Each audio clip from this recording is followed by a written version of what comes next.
Would you like to do bike travel, but don't have the money or don't want to spend the money for an expensive touring bike? I want you to meet Christy Foust, who answered that problem by building her own touring bike at the St. Pete Bike Co-op. How are you, Christy? Doing very well, thank you. Yeah, it's good to talk to you. Thank you for having me on here. Yeah, thank you for having me. So you had a little bit of a turning 40 moment and wanted to make a change in your life. Why don't you tell us about that? Yeah, about 6 months or so before I turned 40, I realized it was coming up and was wondering what I should do.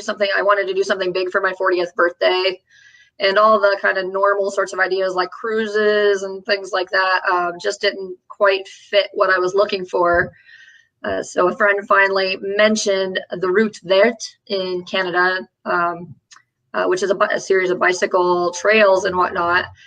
And my response was, let's go ride bikes in Canada. So that kind of started everything. A worthy endeavor, I know. But the problem was you were just a very casual recreational cyclist, right? And you didn't have a bike to make such a trip. I didn't. I thought I did. I had a 1980 Schwinn Traveler that I was so sure that I was going to take on this trip. So in the process of getting that bike ready, I kind of realized it wasn't going to cut the trip that I had in mind. So I ended up switching over and ultimately building my own bike. Tell us about that. So where did you go and how did you build your bike? So I live in downtown St. Pete. So the St. Pete Bike Co-op has a shop right by the shuffleboard courts. And for a very low nightly fee or a membership fee, you pay. And they have all the tools. They have volunteers that help you. And they're open Monday nights and Thursday nights from 6:30 to 9:30. So for 2 nights a week, and probably more than that, for about 3 or 4 months, I was in there getting help with building this bike. I started off with a Nash bar, lugged steel frame, and we build it up from there. 26-inch wheels and I don't know, all kinds of goodies to help make the trip a little more smooth. You sound like you know more about bikes than you did before you started this project. Probably just a little bit. Could you have changed a tire on your own before you started really getting serious about taking this trip? I was literally that unknowledgeable about bikes before I started building the bike. I couldn't have changed a tire on I might have figured it out by luck, but I could not have done it with any amount of skill. So certainly they taught me everything, how to change a tire, to changing out the bottom bracket and tweaking the hubs, the axles and everything. So I still don't consider myself an expert, but definitely I know much more than I did back in August of 2017. So what did you want to have in your bike? In other words, what were you looking for to have before you took the trip? And how do you feel you did with that? My biggest fear was just the hills, because even in my Schwinn Traveler, when I was in San Antonio, Florida, kind of practicing hills, I had to stop. My gearing was not, I didn't have enough low gears to get up those hills. Right. So I wanted that. I would say as far as that goes, I didn't do such a good job of planning that because I still had to stop a lot on those hills in Canada. But I definitely, the layout of the bike and the way I could carry my panniers and that sort of thing was definitely better on the bike I built than it ever would have been on the Schwinn. So the gearing, at least between my leg power and the bike, I had to stop a lot on the mountains, basically in the Quebec province where I was. So bigger, lower gears next time. Yeah, you need 3 chain rings maybe. I need a bigger cassette, I figured out. My chain rings are actually pretty decent, but I need a bigger cassette, I think. So. Okay. All right, so what did your bike end up having that really helped you get equipped to take this ride? The bike itself, I don't know. I still consider myself somewhat of a novice about what it needs. I will say every time I choose to ride that bike over the road bike that I bought, it rides really smoothly. Everything, everything feels smooth on that bike every time I get it. It feels like a Cadillac versus, an old Pinto or something like that. Right. So So I will admit I had a lot of help in making the bike. So obviously the volunteers there, and they're very knowledgeable people who work in bike shops and things like that. So they help to counsel me and, hey, put this on your bike. And I'm like, sometimes I didn't ask a whole lot of questions. So I can't fully answer about why it feels so good. And I definitely had a lot of help with the bike co-op to help with those things that do, even if I can't explain them. So you chose not to go down to a bike shop and buy a new bike, and you ended up creating your own bike using parts and access through the St. Pete Bike Co-op. So you want to share with us what you ended up putting into the bike in order to get ready for the trip? The bike itself, I did end up buying some components new, and I put good tires on it. So those were a little pricey. So I'd say max cost on just the components, not panniers, because I did buy new panniers as well, which were a bit pricey, but about $500, and then throw in the panniers, and it would round it out at about $1,000. So I did end up spending a decent amount of money on it, but compared to a brand new touring bike, it's still, probably 50% off at least. So still a pretty good deal. So how long did it take you? Sorry. Go ahead. Oh, I was just going to say, it can be done less expensively as well. Like there are people that will go out on just a mountain bike, right? And they'll throw their bags on there. And so you don't have to spend a lot. I've interviewed them before, I've interviewed people that did cross-country rides on very inexpensive equipment. So what did you do? How long was it between like the germination of the idea and when you took off to go to Canada to do the ride? It was approximately 9 months. All told, from that first seed to actually flying up there and starting the ride. How many times did you take the bike you built up to San Antonio to try to get some hill exposure? Once, if I'm going to be honest. I went once, and then I got really scared, and that's when I started building the other bike. And then since I was building the other bike, I never went back. Like it was never ready to go back until the very end. So the new bike really didn't get trained on hills too much distance. I did some camping trips up to Hillsborough River State Park and Starkey Park, which are about a 50-mile one-way ride each. So I did length and tested out my panniers and things like that. But as far as hills, they were kind of an unknown to me. Right. It's probably better I didn't know anyway. So it's probably better I found out Canada. Otherwise, I would have been too scared or something. All right, we're going to talk about that. So did you make this trip alone, or did you go with someone? I did have a traveling partner, a friend who now lives in California. So he's a bit of an adventurer. This was his first tour as well, although he was a bit more into cycling, commuting, and things like that, long distance road rides and things. So where were you headed? Where's your trip going to be? Where were you going? So we're up in the Gaspé Peninsula of the Quebec province of Canada, which is basically due north of the most eastern portion of Maine. Okay. And what was the lure up there that attracted you to it? Why did you pick that area of all the places in the world? So when I was bouncing ideas around of where I wanted to go for my trip, my ideal location would have been France. I'm a bit of a Francophile, and I do speak some French, and I love Paris, and I've been to a number of different places in France, and I just love it. Plane tickets are very expensive there. So I was like, kind of what's the cheap man's France? So, the Quebec in general came to mind. So being able to speak French up there, that was definitely an allure, and having still a bit of something that felt different enough. So not, something that felt like a true change and not just, I don't know, same thing in a different location. So that was part of it.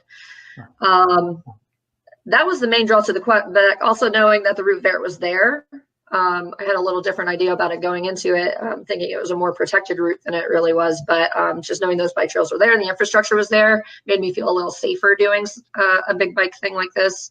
Okay. Yeah. So when did you start and when did you finish? So our start date was June 4th of 2018. Okay. When we first started out, it was about 35 degrees Fahrenheit. So that was fun. And it was a 13-day ride. So we ended whatever 13 days after that is. Okay. So what was your mileage? How many miles did you go in 13 days? A little shy of 500 miles. Okay. It ended up with the biggest ride you had before you left was about 50 miles? 100 miles round trip, I guess. Okay. So 50 miles one way. What was your goal in terms of what you intended to do each day in terms of covering mileage?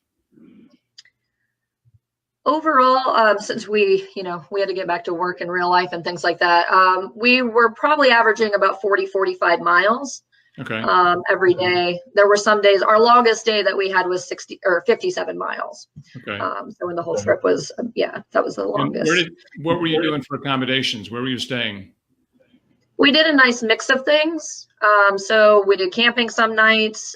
Some nights we used the service Warm Showers, which is kind of like a couch surfing, but specifically for cyclists. Right.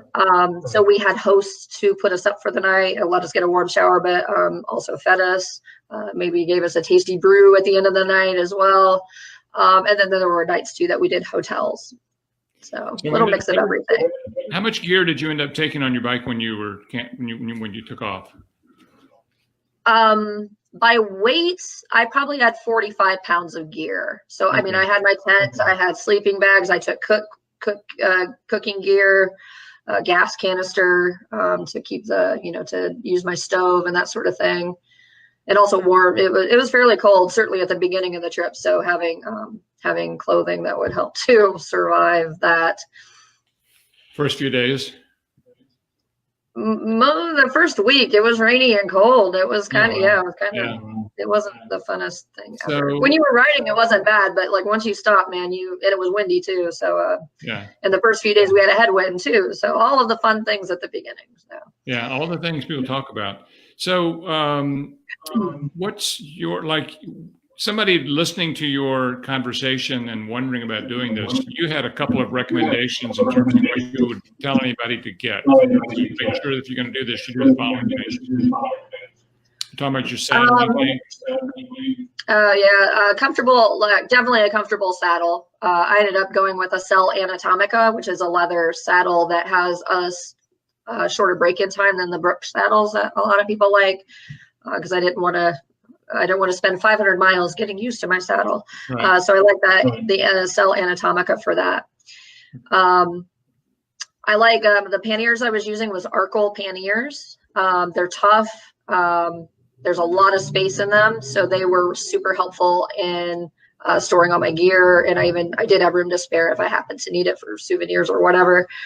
So those were definitely important things. Getting a good sleeping pad. I love to camp, but I don't do it all the time. So that's always an adjustment of sleeping on the hard ground. So having a good sleeping pad, because for me, sleep was a huge challenge. I was not getting enough, and I could feel it from day to day, from riding for 2 full weeks nearly. Tell us what you encountered that was most surprising, that was difficult for you. It probably wasn't a surprise, but the hills. So if you go to the Gaspé Peninsula, anyone who might go follow the same route, coming from Florida, the hills are still, you can't play, they're there, but you just don't know how steep they are in some cases until you get there. So surprised, but not surprised regarding that, because we were riding, the steepest grade that there was a sign for, at least, was 17% grade. Going down the hill on the other side was pretty interesting, but going up, again, I had to stop a lot. Just my legs couldn't keep pedaling. So I would stop, take a breather, and then go 10, 15, 20 more meters, and then start up again. And that's how I got up the hills. It's hard to start up again at 17 degrees. You got to go lateral in the road and then come back again. Some of that. I don't know that I managed somehow, but I started making my own little switchbacks, riding in a little pattern. That was the only hill that had switchbacks too. But this is also called the Green Way. Is that right? Or the Green Route, the route you chose in Canada? Mm-hmm. And that would be the, English translation of it. Right. And it's not an off-road paved path. It's a mostly on the road, riding on shoulders and paved roads, correct? That was a little misleading when I was doing my research for the trip. When I saw pictures and things, it looks like parts of it I was expecting something more like the Pinellas Trail that's, away from cars. The scenery was gorgeous, so they aren't lying about that as far as the Route Verte, green route. But it's a highway. When you're going, we went, started from a southwest corner and went up and around. So all around that north, every now and again there's semis going by blowing us. But then right across the road, there's the St. Lawrence River. So you have this beautiful, the beautiful big river to accompany the semis going by. Yeah. Pretty cool. And everybody who takes these rides typically uniformly talks about the goodness of people, how people were warm and friendly and helpful pretty much wherever you go. What was your experience? I would definitely agree with that. I mean, Canadians, I feel like the stereotype is that they're already friendly anyway. But apparently we were a little early for the normal like bike tourist season. There was a campground that allowed us to camp at their site, even though they weren't going to open for a couple more days. And they didn't charge us or anything. So that was super nice. Just people in general, when I was researching about the trip, a lot of people said, don't go there if you don't speak English. Now I do speak some French, so that does help, but they speak English enough. You're going to have to get through a pretty strong accent, but everyone was super nice and really trying to communicate with you. And probably the best example of it was when we were getting very close to the end of our trip. We had a headwind. My ankle was really sore and I was very concerned. Me and my travel partner were pulled off on the side of the road and we were talking about where we were going to camp. There was kind of a closer site versus one that was longer. And as we're on the side of, in the shoulder talking about this truck starts to pull up. They're driving in the shoulder and I'm like, what are they doing? They're going to hit us. So I'm waving. He keeps coming, but I think I had made eye contact. So I'm like, okay, what's going on? So he stopped. Got out of his car or his truck that he had a canoe on it, asked us if we knew about warm showers. We're like, yeah. He asked us where we're staying. We told him. He's like, oh, my place is only a couple kilometers past that. You should just come, you can camp in my backyard. He ended up putting us up for the night. He cooked us dinner. We had wine and talked. He had also picked up a tandem father-daughter who were also traveling the Gaspé Peninsula. They were facing the same headwind, and the daughter was a teenager. I don't think she was pedaling so much. I think she was putting that on dad since he was up front. So dad was getting a little tired. So this guy, he picked up them already and then invited us to come join them. So we ended up hanging out with him for that night, cooked his dinner, he cooked his breakfast the next day and saw us off. And it was just a really cool experience. And well timed too, because my ankle was definitely giving me problems and I was concerned. We had one more day to go and I didn't want to crap out on the last day. So that was probably my favorite experience from the whole thing, is having that happen. So talk about sort of the feeling that you have, like having set about to build your bike, pick the route, accomplish your goal. What did this do for you? It was definitely eye-opening. I don't think with anything I've ever done, I've challenged myself physically in that sort of way. So there's that aspect. So just knowing I can do it, starting to do some bike touring. I'm not sure if I'll ever do as big of a trip, like 500 miles again. Maybe I will. I don't know. But just knowing that I can put camping gear on a bicycle and go camping is incredibly empowering and freeing. I used to be this car camper person that I felt like I had to take, I had an entire back of a car filled with stuff to go camping. And I often didn't want to go camping because it just felt like it felt like too much work. So being able to do that is it does feel empowering that I can go do this thing. And I know I can ride my bike 50 miles now. My limit used to be like 5 miles. Now when I tell people I do that, they look at me like, I rode to Tampa to go to the Gasparilla Festival of Arts. It's like a 40-mile round trip ride. And like, I just, it didn't feel bad. It didn't feel terrible, like it was good. It felt good to just be out and be outside and doing this thing. So, it's empowered me to feel more comfortable, and certainly having the skills of being able to wrench on my own bike. It makes me work. I don't have to worry about getting stuck either so much. Yeah, I understand. Well, now you're a great guest. I want to just pause here a second. I hope you're enjoying our program today and our conversation with Christy. I wanted to tell you a little story that sort of shows why you want to be dealing with a bike lawyer if you ever get involved in a bike crash. We had a conversation with an adjuster this week and involved an issue of whether, in their view, they said they wasn't sure whether the bike had made contact with the car or the car had made contact with the bike. And I said, wait a minute, you're really off the mark here, because remember, in Florida, we have a rule that requires a safe passing distance. The minimum is 3 feet. So whether our contact made contact with the bike, our client made contact with the bike, or you hit our client, you're well within 3 feet, and liability is clearly on your driver. So kind of put them on their heels right away, and they abandoned that argument. You know, in our practice, we have a passion for representing cyclists, and it doesn't matter whether you've been involved in a bike crash or someone you know has been in a car crash or an accident or something else that involves a personal injury. Just go to our website, jimdodsonlaw.com. Tell us your story. Tell us what happened. We'll get back to you, and I'll give you a straight answer about what we can or can't do to help you. So, Christy, I know that you're actually on the board of the St. Pete Bike Co-op now. You've really become much more involved. After I was done with my bike, I carved out all that time that I started volunteering, you know, during the time that I normally would have been wrenching on my own bike. So from there, I just got more involved and just kept kind of volunteering for different activities. We're starting to do some outreach programs around St. Pete's area as well. So that's my primary involvement right now. But it's just, yeah, it's great to offer about, you know, I feel like the bike co-op empowers other people in the same sort of way. We don't just fix their bike for them.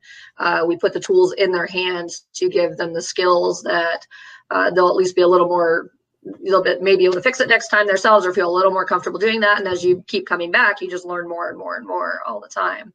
Well, I appreciate so it's a really great organization. We weren't really that familiar with the St. Pete Bike Co-op, and I know that it is a huge help to the St. Pete bike community, making all that information that will help and the assistance, knowledgeable assistance available to people in St. Petersburg. So we appreciate them, and we appreciate your involvement. But certainly we work with St. Pete Critical Mass, and you know, we join in with them on their rides the last Friday of the month, and certainly anyone who's interested in fixing their own bikes, or for whatever reasons a new bike either isn't in their point, or they just like old bikes. Like some people just like the old vintage bikes and they want to go that way, right? So we can help them and help them create those cool spiffy bikes, or keep them maintained at least. So everyone's riding safely. You're a great inspiration to your students. You're a high school biology teacher, and I'm sure you're an inspiration to them.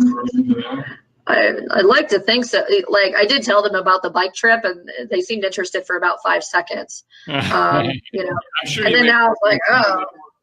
You probably need more than you think. You know, it's not cool to be about those kind of things. But they're listening. Yeah. I think so. Well, I made them watch a slideshow. There was a day that we finished early with something, so I showed them. They wanted to see some pictures, so I showed them some of that too. So they seemed kind of into it.